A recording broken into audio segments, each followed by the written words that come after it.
Olá, sejam bem-vindos ao canal Espiritismo e História. No episódio de hoje, trataremos do item 17 da introdução de O Livro dos Espíritos de Allan Kardec, intitulado Preenchendo os Vazios no Espaço. Vamos à leitura.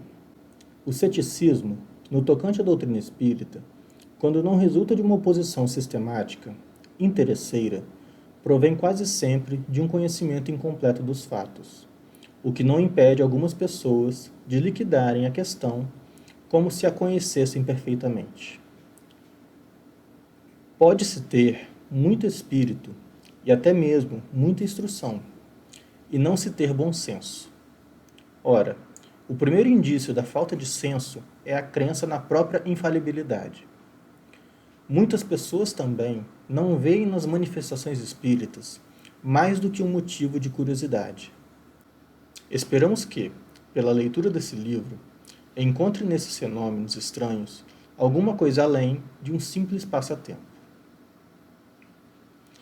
A ciência espírita contém duas partes, uma experimental, sobre as manifestações em geral, outra filosófica, sobre as manifestações inteligentes. Quem não tiver observado, senão a primeira, estará na posição daquele que só conhece a física, pelas experiências recreativas, sem haver penetrado na ciência.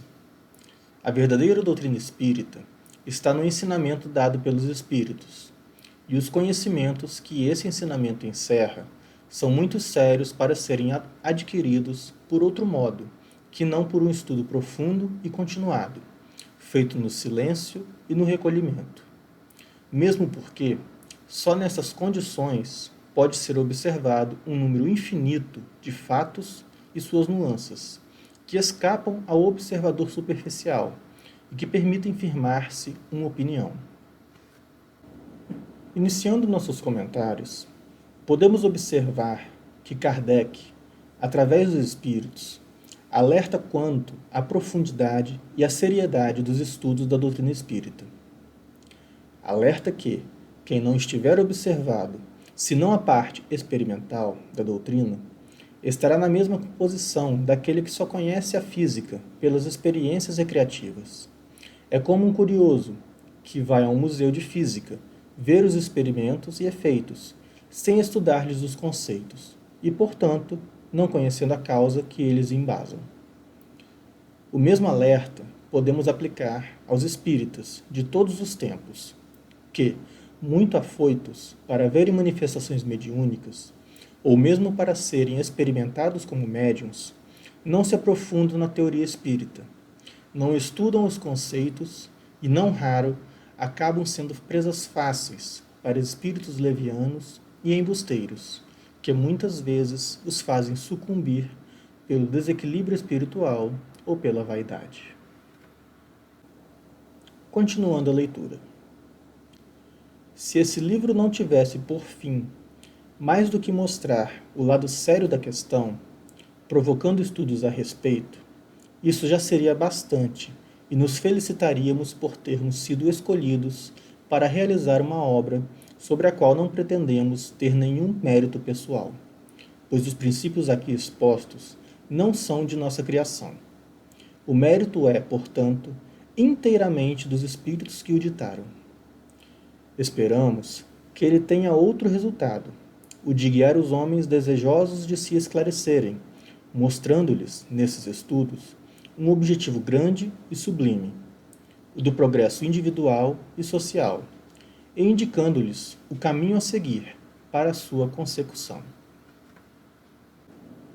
Observemos que, embora Allan Kardec tenha o incontestável mérito de ser o codificador da doutrina espírita, ele faz questão de atestar que, no tocante à doutrina, seus conceitos e princípios são de inteira responsabilidade dos espíritos, que os ditaram e, portanto, o mérito é igualmente deles. Tal observação se faz importante pelo fato de a doutrina espírita trazer todo um universo de novos conceitos. Kardec, que poderia trazer para si algum mérito em tal obra, não o fez, fazendo questão de não colher os louros pelo trabalho dos espíritos. Continuando a leitura. Concluiremos com uma derradeira consideração. Os astrônomos, sondando os espaços, encontraram na distribuição dos corpos celestes lacunas injustificáveis e em desacordo com as leis do conjunto. Suspeitaram que essas lacunas deviam corresponder a corpos que haviam escapado das observações. Por outro lado, observaram certos efeitos cuja causa lhes era desconhecida e disseram a si mesmos, abre aspas, aí deve haver um mundo, porque essa lacuna não pode existir, e esses efeitos devem ter uma causa. Fecha aspas. Julgando então a causa pelos efeitos, puderam calcular os elementos, e mais tarde os fatos vieram justificar as suas previsões. Apliquemos este raciocínio a outra ordem de ideias. Se observamos a série dos seres, percebemos que eles formam uma cadeia sem solução, de continuidade, desde a matéria bruta até o homem mais inteligente. Mas, entre o homem e Deus, que são o alfa e o ômega de todas as coisas, que imensa lacuna! Será razoável pensar que seja o homem o último anel desta cadeia? Que ele transponha, sem transição, a distância que o separa do infinito? A razão nos diz que entre os mundos conhecidos devia haver outros mundos. Qual a filosofia que preencheu essa lacuna? O Espiritismo nos apresenta preenchida pelos seres de todas as categorias no mundo invisível. A esses seres não são mais que os espíritos dos homens, nos diferentes graus que conduzem à perfeição. E assim tudo se liga, tudo se encadeia, do alfa ao ômega. Vós, que negais a existência dos espíritos, preenchei o vazio que eles ocupam. E vós, que deles rides, ousai rir das obras de Deus e da sua onipotência. Nesse último parágrafo, Kardec indaga retoricamente sobre o lugar no homem na escala evolutiva. Pois bem, a observação nos basta para esclarecer que o homem no estágio evolutivo em que nos encontramos na Terra, longe está dos últimos degraus da escala da perfeição. Para melhor esclarecimento, estudaremos em capítulo próprio os itens de número 100 a 113 deste Livro dos Espíritos, que trata da escala espírita e que categoriza os espíritos em 3 ordens e 10 classes evolutivas. E com isso, encerramos os nossos capítulos de estudo da introdução de O Livro dos Espíritos.